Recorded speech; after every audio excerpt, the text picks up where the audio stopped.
Lusot lang yun. Sila titiran nila eh. Hindi. Tayo na. Lulusot lang yung pipe. Sila lang maglalagay ng pipe.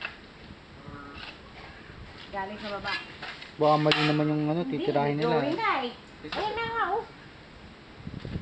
Pinapatiran na nga dahil sa kasama nila eh. Sila lang nakadyan. Sarahan nila eh.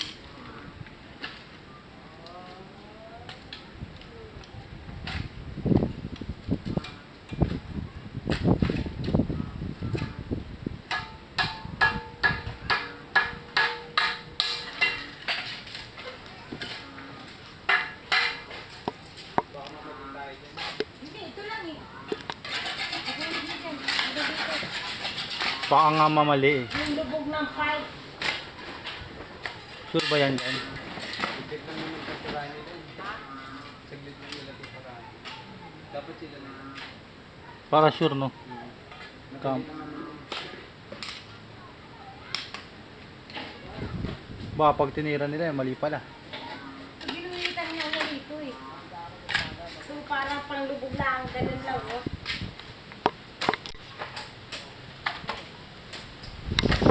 Magkakabit na sila maglalagay ng pipe eh. Alam nila kung saan nilalagay ang pipe, hindi sa... Ginulitan eh. Hindi, dapat... Siyempre, alam nila yung dista. Pagkabit lang ng pipe.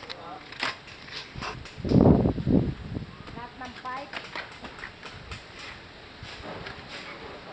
Pagtapos niyan pala, yun pa. At tanggalin din yun. Tanggalin na yun eh. Parang lalim na niya no. Oo, titibagin na yan. Wala na mababaw. Dito na kasi mababaw na bata. Nga sabi nga yun, pag hindi titibagin pa yun. Titibagin pa kaya yan. Dito mo sa bahay yan eh. Wala naman ang bahay.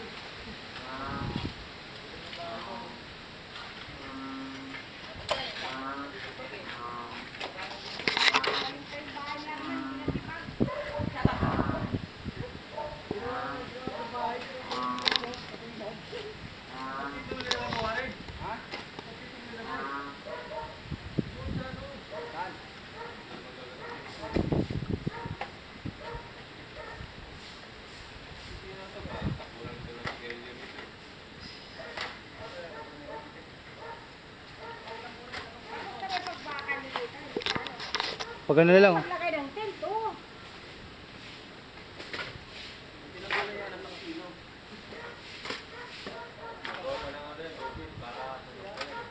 Kailangan ba lubid?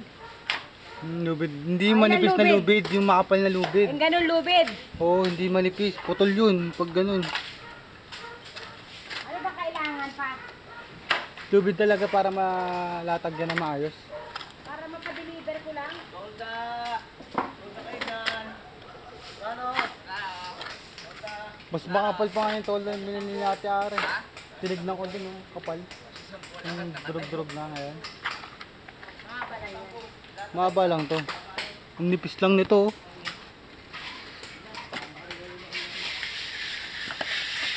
Pang-ambon lang yan.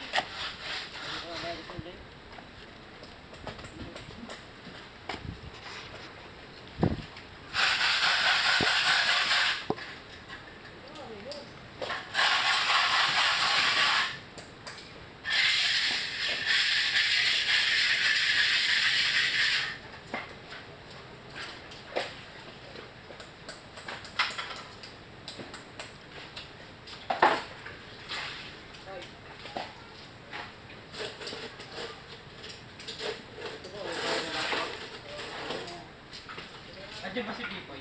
Wala. Nakain na Laura. Naghiwalay sila ng pauwi eh.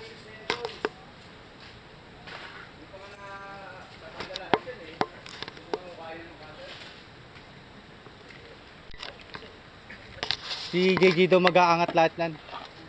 Tawa na. Siya lang nakakaan dyan eh. Ano, umpisa, hindi pa nakatatapos yung inaangat na.